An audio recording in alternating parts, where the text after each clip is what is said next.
Well, it's the night before, and this is paper 2 for Computer Science GCSE. Just a reminder, definitely no calculators. It's a 90-minute exam, and you'll find this PowerPoint in your Arbor, so you can use any links that you need.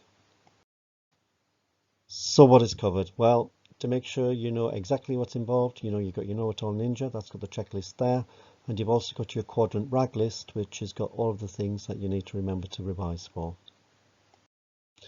You have a copy of this already, but just to make sure that you understood all of the various parts that we need to learn, we've got algorithms. We need to be able to interpret, complete them, correct them, search them, sort them, use pseudocode, and create flowcharts, all as part of an algorithm.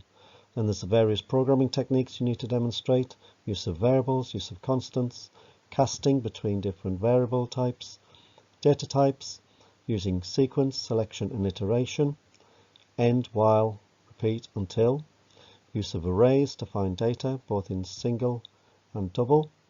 You need your file operators to open a file, read a file, and close a file, with writing in the middle. You've got your various arithmetic conditions with div and mod. You've got your Boolean logic and or and not, using both the diagrams, the words, and the test tables. You've got produce robust programs using defensive design, how to make sure they're maintained, make sure you know how to test the data and test the program, and using syntax and logic errors, making sure which is which.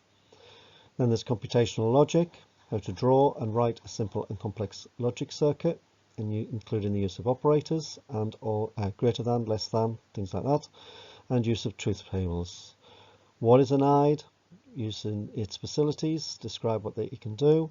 And then the last one is data representation, including various units in binary, hex, and denary, different types of characters, including ASCII, Unicode, Advanced ASCII, images, sound, and compression.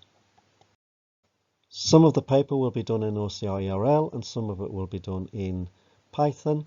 Some of it you'll have an option of using either. Just be aware, looking at the sheet here, it'll give you some hints and clues as to different constructs for various coding elements, like the if-else. Not sure you need any help with that, to be honest. But the use of switch, end switch, use of for loops, while loops, do loops, so do while, the use of a procedure, the use of a function, how to call a function, how to call a procedure. Various bits and pieces in there, including the operators. Make sure you know that which ones are which and how to use them. I don't think there's any real problems there for you guys. And the different types of casting that's going on in ERL, and compare that to what's going on in Python. I've provided a nice little checklist for you with regards to the sorts of questions you're going to look at. If you can do all of them, then you can do the paper. Just make sure that you understand all of the various parts that are in there. So the various parts of a binary search algorithm, for example, there are 4 main steps. Do you know what those 4 are? If you don't, have a look at your Ninja, watch the video, look at the questions in there, and that should help you. There's a second page here which looks at the various data types. Can you identify all those various bits, the program flows?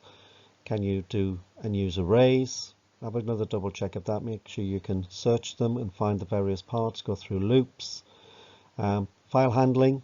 Can you open a file, create a new file, go to the end of a file, write a line in the file, or just read part of the file that's going on in there. And then number 17 there, just want to make sure that you understand the various parts of an SQL query, selecting from what, from where. Make sure you get those bits in the right order. Really, really important that. There will be at least one question where you'll need to draw a flowchart. Make sure you know all the various pieces. You'll get a mark just for putting a terminal at the beginning and end, start and end.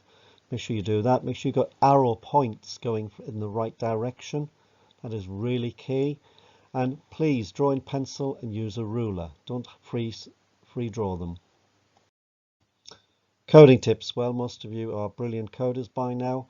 What we've got to do now is make sure we can get it onto a piece of paper rather than on a computer. So obviously the simple tips with regards to quotation marks, double check them, open and closing the brackets, make sure you've got a pair, and no more comment regarding colons. Indentations, a real problem when you're drawing code on paper.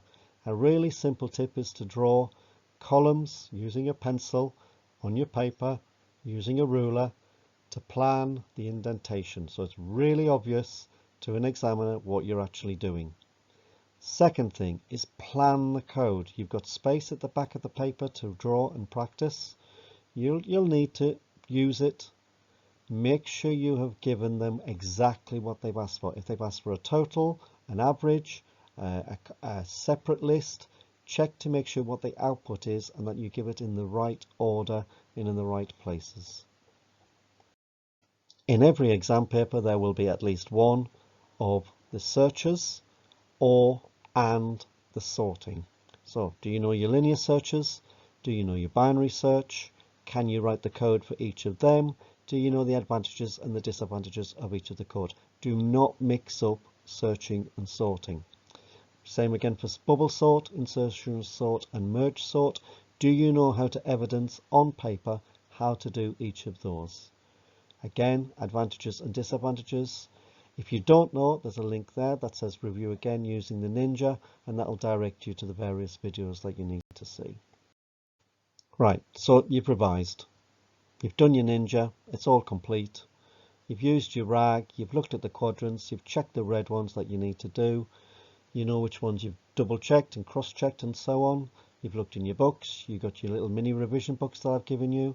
You've got your SP, you've got copies of your past papers. You've got your 6 a day, which has covered a whole 2 or 3 years worth of exam questions. You've looked at your 10-minute tests, and we've got algorithm for a day that we've started, hopefully by the time you've done this exam. So having done all of that, there's the lovely Seneca Computer Science OCR GCSE Paper 2 the night before. Give that little test a go. That should give you some confidence to make sure that you're ready to do the actual exam. Enjoy your evening. Take care.